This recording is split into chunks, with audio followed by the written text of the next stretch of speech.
Asan si Toy? Yun oh. Asan tayo? Zambales. Zambales. Ang galing ah. What's up mga idol? Andito tayo ngayon sa TP Camp Zambales, San Narciso.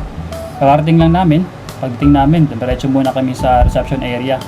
At yun, marami nang naka-check-in. At ayun, natapos na tayo dun sa reception area. At nabigay na sa amin yung susi. Ngayon, pupunta tayo dun sa ating room para i-check. Ito yung kanilang shower area at CR. Malakas ang tubig at may ilaw kahit gabi. Dito pala mga idol, pwede kang mag-rent ng kitchen utensils. Meron lang down payment na 500 pesos. Pero refundable naman upon checkout. Yung room na napili namin ay nipa hut with aircon. Unang tingin mo pa lang sa labas para siyang maliit. Pero sa loob malaki pala. Tapos mayroon na rin itong kasamang dining table at chairs.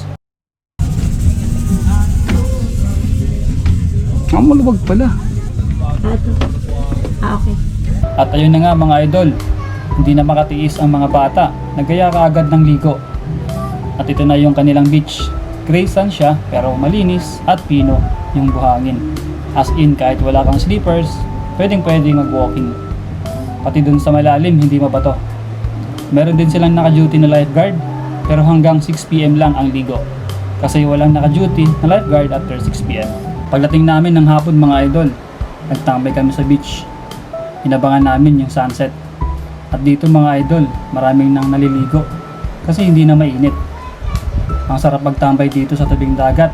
Fresh air, hindi ganun ka-crowded, maganda ang tanawin, dinig mo ang hampas ng alon na para bang dinuduyan ka. Yung dagat pala dito mga idol, ito na yung West Philippine Sea, kaya sobrang ganda. Kinabukasan mga 5 AM ay naglakad-lakad kami habang tulog pa yung mga bata. Kasi napagod sa kakalaro. Kahit gabi na, sige pa rin ang kulitan. Anyway, kami pa lang ang gising, yung ibang guest ay tulog pa. Sinamantala namin yung pagkakataon na maglakad-lakad habang di pa ganun ka-crowded.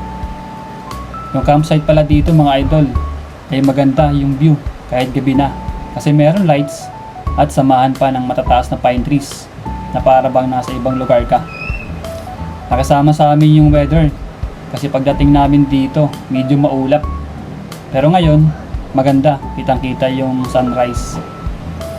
Malamig pala dito yung hangin pag madaling araw pero baliwala yan sa atin kasi hot naman tayo. Charot lang mga idol. Yung place pala dito ay combo. Pwede siya pang camping at swimming.